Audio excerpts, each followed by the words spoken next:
me and the birds at this hour, man. The road to vitamin D. Let's go! Come, platform 7.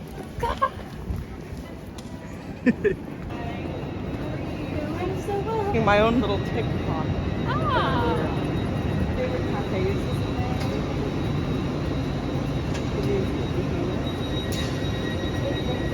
Hello.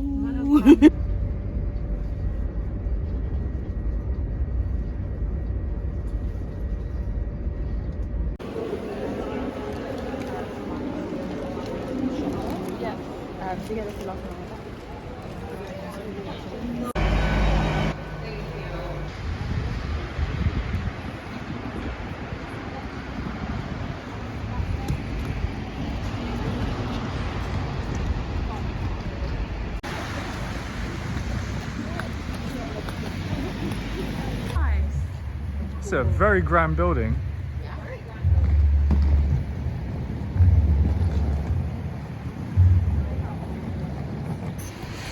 So nice. Look at you. You're going to sell this up tonight? Wow.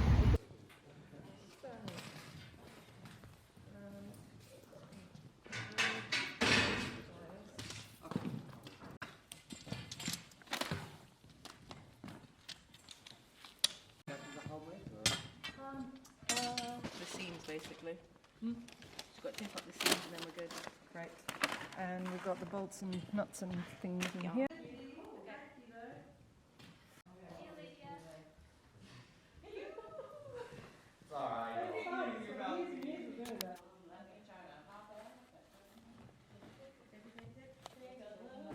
Hello, welcome to our first stop. Would you like to follow me to the green room? It's very dark actually. Open the door. Oh, I came the wrong way. Yeah, it's a very confusing theatre. It's a huge space.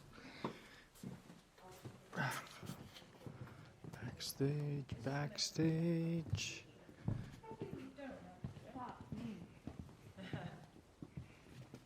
You alright? Yeah, it's a bit big, isn't it? It's a bit big, isn't it?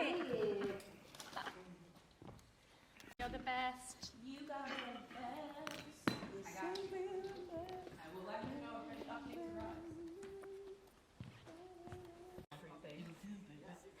People like that always used to teach kids how to fucking do that. Well, clearly, it's the hand dexterity. You don't really need those skills for anything else. No. Here's the park one. So, like, Okay, he right. and friend just need to keep to the principle of the 2 corridors, even though they can't see it.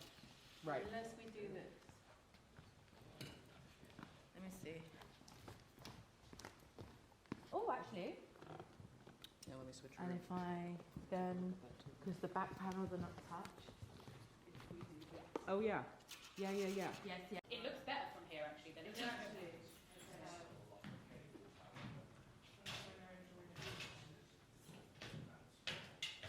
Yeah. Yeah? It's working. It's working. Do we have anyone up here?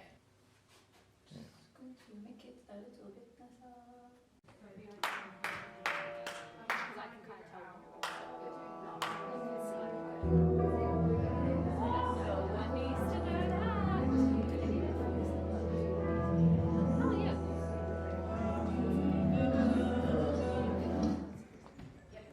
Transition for park bench. In seconds. You know the one that you just played? No, but this one there. It's one of the ones with the romantics.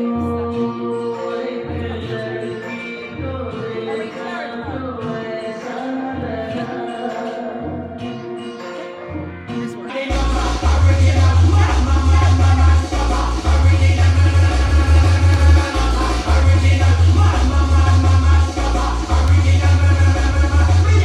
Smashed it! We're good, and we're on time. Thank you. 10-minute break. Be back in here for me at 51 past, and we're going to do a dress run. Cool, go.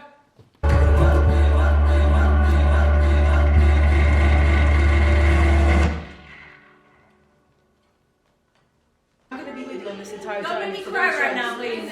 Don't fucking cry! Jesus, save the emotions! Make up a mind! But, wait. I just want you to all know I am proud of you. You're going to smash it. Breathe.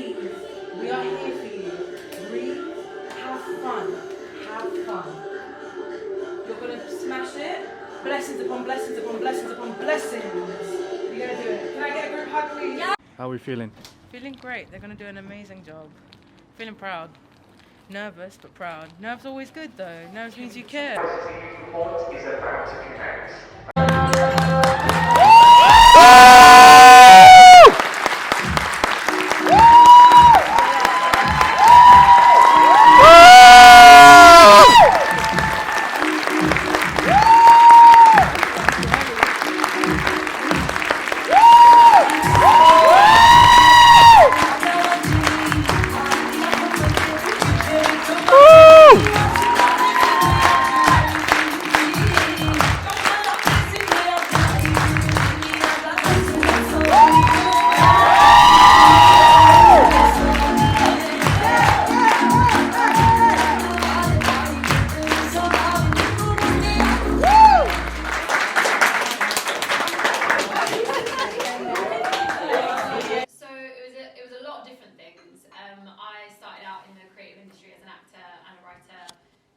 About 3 or 4 years ago.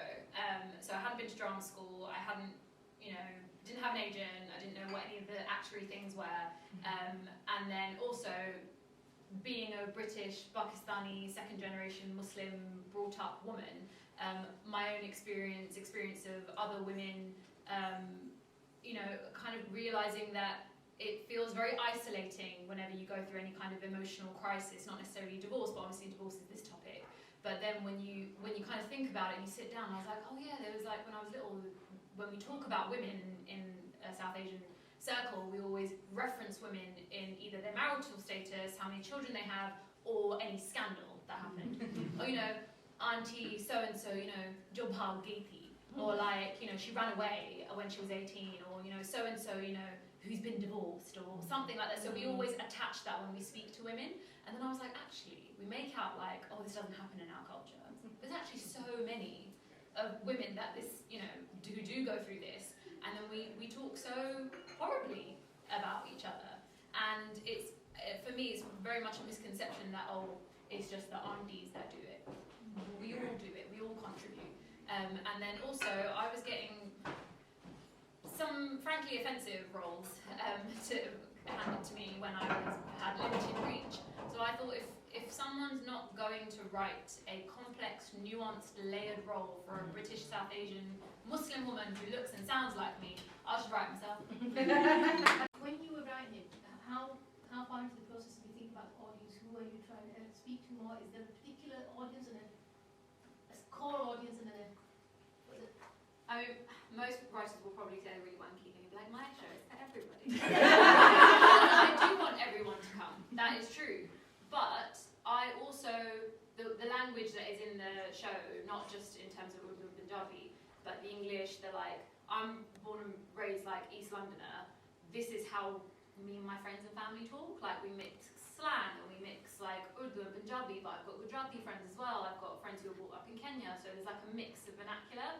So I was like, if I talk like this, other people talk like this. So I want to make something that if I went, I'd be like, oh, that's me, But I didn't want it to be, oh, this is just a brown show, because it's very easy for people to say, oh, we'll just put the brown show over there, and nobody else will come.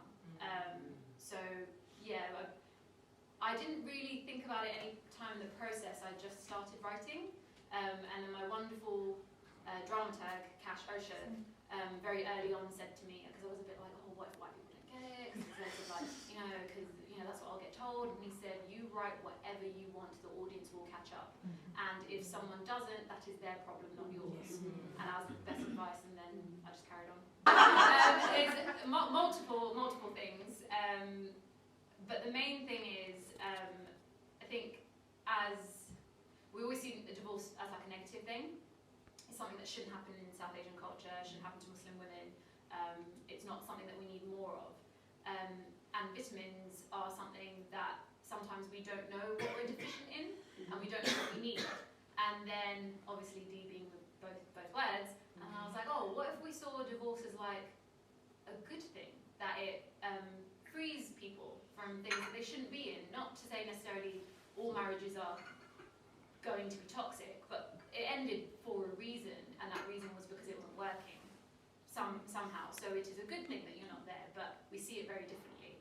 And there's also, you know, as melanated women, we're very deficient. I don't know, it's like a bit of a cheeky way of like, you know, getting the D and all that kind of stuff. So yeah, it's all kind of like a mixture of all those things. But that's like the main reason. Having like the poster that we had with the beautiful Mendy and stuff, that's something that like people from my family have been like, oh, this is a theatre show. Oh, okay. They've never been to a theatre show. I think when they hear like there's a whole female brown creative team behind it, and like we're talking about these subjects, it entices them as well, because not all of them have been to theatre before. It just takes time. And the funny thing is, we always talk about this, that change, you cannot enforce change. Change has to come from oneself. But what we can do is start conversations, spread the message, people talking, word of mouth, because that makes a difference, and actually allowing people to have a conversation with you rather than judging them straight off the bat, starting a dialogue, hearing what they have to say, and then equally coming back as well, going, well, this is what I think, and I hear what you're saying, let's meet in the middle somewhere, let's understand each other better, because I think that's when the communication breaks down, when people don't want to listen to each other, us not listening to them, and them not listening to us. That's where the problem lies. So I think what you're saying is completely right, but I think it has to first start with a conversation. It first has to start from somewhere, and then you can build on that, and then you can allow a safe environment to come in with no judgment. Do you know what I mean? Because either way, someone is going to feel some sort of way anyway, regardless. You cannot control people or what they take away from it, but I think that's what my response would be, if that's helpful at all. For this show to have an impact on your life, right? Because of the conversations that happen outwardly, right? Because of I saw this show that was about that, and your cousin kind of goes, it was about what? Validating that we are able to have that conversation, because the thing that matters is permission. Permission to start, permission to spark. That transformation we can't be custodians of, but we can be custodians of the spark. I was going to say maybe a final point. Yes. I don't have to be a final point. But I was going to say, aside from that, personally, I think the label of being liberal is subjective. So the character of Bestie, she's super liberal. So is Auntie. So people who come into the theatre, the characters that I wrote, including the one of Bestie, none of them are perfect. They are all flawed. Loki has problems, they all have problems. Colleague is super liberal. She loves a brown colleague. She loves a right? But the whole point of writing these characters the way that they are is that I wanted people to go, oh yeah, I'm totally like that. Oh crap, yeah, no. So like just when they think, oh yeah, she's the redeemable one, you know, they all have issues. And so I wanted people who would come who maybe are like theatre goers as well to go like, oh, okay, yeah, actually, maybe I do that, or maybe I said some things in the past, and now I've changed, and now I think differently. Like with that's why I said that we have this perception of like, oh, it's the auntie crew, like of, you know, they say the horrible things, but Bestie is turning into an auntie, whatever that is. Why is auntie seen as a bad thing? Some aunties are great. And some like friends from high school, I do think, oh my gosh, why am I friends with you? So sorry. Why are you perpetuating? And that's on me as well. So I think also it's that like this isn't. I don't think that we're preaching to the choir, because I think I'd like for people to walk away and even look at themselves. We are actually going places. So next, so 10th and 11th. You plug it in. 10th and 11th we're in Bolton. Tell your friends. Yeah. There's still some tickets available if you wanted to see it again. And Or tell your friends. Bolton, the Octagon, 10th and 11th of March. So if you have friends in that area, please tell them. And then London is sold out. But on the 17th of March, we come back to Manchester to the Edge, and there's still tickets available. So please tell family and friends. And then like get in touch with your local theatre and be like, have you seen that new show? You should program it. It's that easy. And then It actually really is. Thank Thank you so much. you.